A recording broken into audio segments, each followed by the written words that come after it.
Hey everyone, something that hit me today, kind of talking to some buddies and telling them I'm going to be out of town today. Something that we all do if we're going to be out of town. We all tell them where we're going. We all look at Google Maps and figure out, how far walking, because you can put on Google Maps, you can hit directions and hit walk on it, and it'll tell you, the average person walking that distance, how long it would take them. So like an hour is going to be, hour drive time is going to be roughly about a day of walking. So, you're not going to walk 24 hours and push through and do it, because it's going to be a bad situation for you if you do that. So you're probably expecting about 3 days. If you're in good shape and you feel you don't develop any hot spots in your feet, things like that. Probably talking about 8 hours a day if you can feel comfortable doing that. For most people, they're going to get about 4 hours a day, if they're not in decent shape.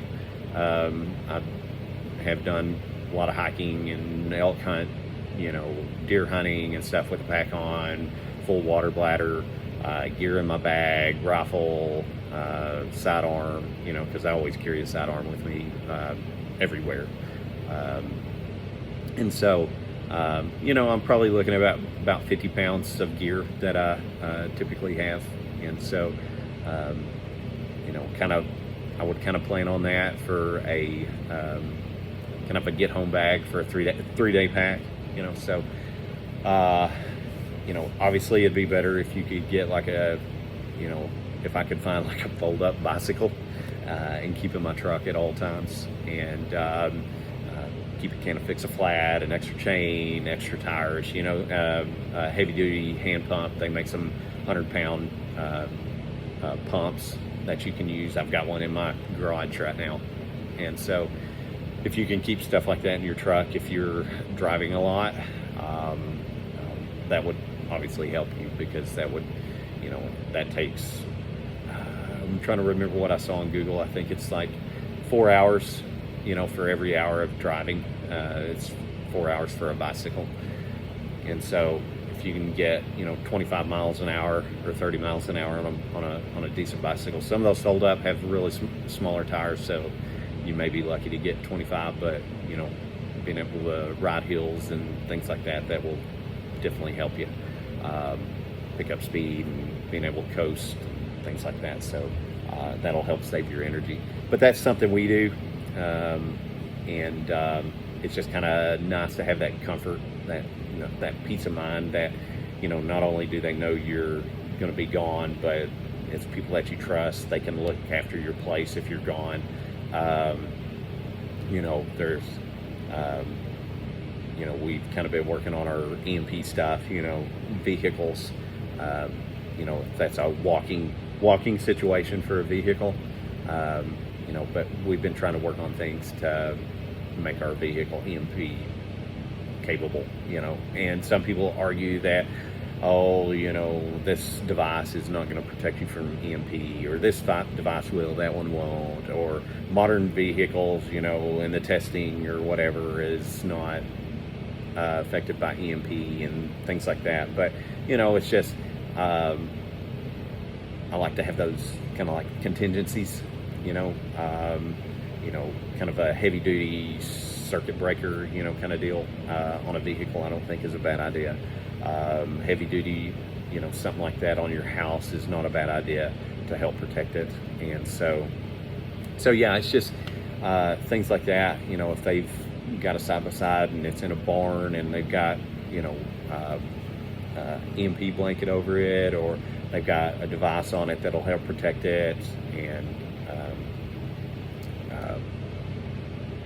that's just kind of more peace of mind, that you've kind of put the extra work in, the math and the physics kind of work out on it, and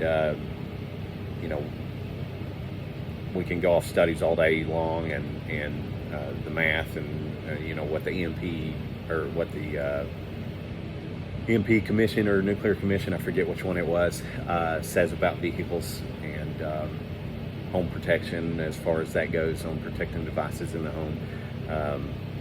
We can say all we want, but until it happens, we're not sure what's going to happen. So it's just doing more and more and more to help protect something, at least just one vehicle, whether it's a side-by-side or an older pickup, old car, something like that, pre-85, or even using some of these devices to help kind of shunt those surges off, having a surge protector,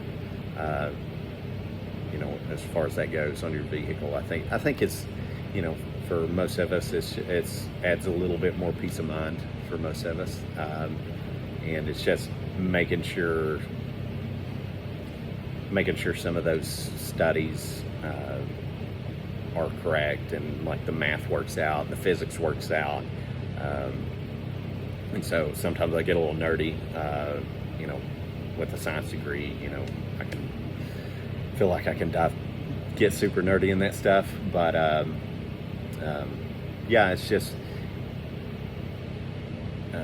one of those things we like to do to give us all peace of mind when we're traveling, and knowing somebody that's going to be looking over your place, or if they can come across a vehicle or have a vehicle that they could come get you.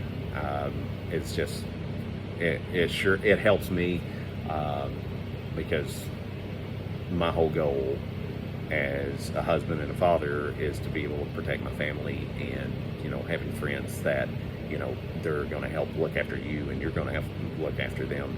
It's kind of two conversations in the 2 points in one video. It's like you got to have those people that you can rely on, that mutual assistance group, as the MAG, everybody calls it, but just having good friends that are like-minded and kind of have the same goals, and I have my prepper friends, I have my business friends, I have my workout friends, and I talk to them all about this stuff. But it's some of them just kind of roll their eyes, they stare at their brain for a second, whenever I say something about it.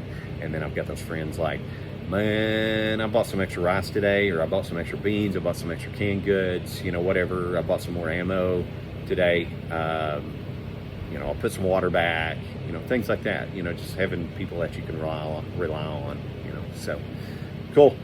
I got a little wordy in this one, so have fun with it.